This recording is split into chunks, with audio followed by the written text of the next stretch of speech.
BJPയിൽ നിന്ന് രാജിവെച്ച് TVKയിലേക്ക് പോകുമെന്ന നടൻ ദേവൻ ന്യൂസ് 18നോട് സ്ഥിരീകരിച്ചു.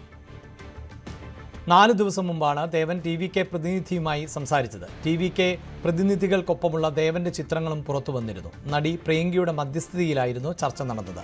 നിയമസഭാ സമ്മേളനത്തിന് ശേഷം വിജയുമായി കൂടിക്കാഴ്ച നടത്തുമെന്ന് ദേവൻ ന്യൂസ് 18നോട് വ്യക്തമാക്കി. TVKയിൽ ചേരുന്നു പറഞ്ഞിട്ടേ ശരിയാണ്. ഡേ ബിഫോർ യെസ്റ്റർഡേ ആണ് അവർ വന്നത്. അത് ആക്ച്വലി വിജയ് എന്റെ ഈ റെസിഗ്നേഷൻ ന്യൂസ് കണ്ടതിന് ശേഷമാണ് ഈ ഒരു തീരുമാനം എടുത്തതെന്ന് തോന്നുന്നു. ഓക്കെ, അവിടുന്ന് 2 പേര് വന്നു. എന്റെ വീട്ടിലൊരു വെച്ചിട്ട് ഒരു 3 മണിക്കൂർ നേരം സംസാരിച്ചു. അപ്പൊ അത് എനിക്ക് നല്ലൊരു ഓഫറായിട്ട് തോന്നി. അങ്ങനെ ഞങ്ങൾ കൂടുതൽ അതിനെപ്പറ്റി സീരിയസ് ആയിട്ടുള്ള ചർച്ചകൾ നടത്തി. ഒരു വീഡിയോ കോളൊക്കെ ഉണ്ടായിരുന്നു അവിടുത്തെ ലീഡേഴ്സ് ആയിട്ട്. അപ്പൊ അങ്ങനെ അണ്ടർസ്റ്റാൻഡിംഗിൽ എത്തിയിട്ടുണ്ട്. അപ്പൊ ഈ സെപ്റ്റംബർ 10th അദ്ദേഹം മീറ്റ് ചെയ്യാന്ന് പറഞ്ഞിട്ടുണ്ട്.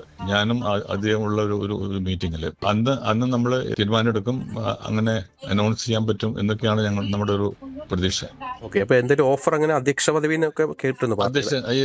അധ്യക്ഷ പദവിയാണ്. TVKയുടെ കേരള സ്റ്റേറ്റ് അധ്യക്ഷൻ എന്ന പോസ്റ്റിലാണ് അവരെനിക്ക് ഓഫർ ചെയ്തിട്ടുള്ളത്.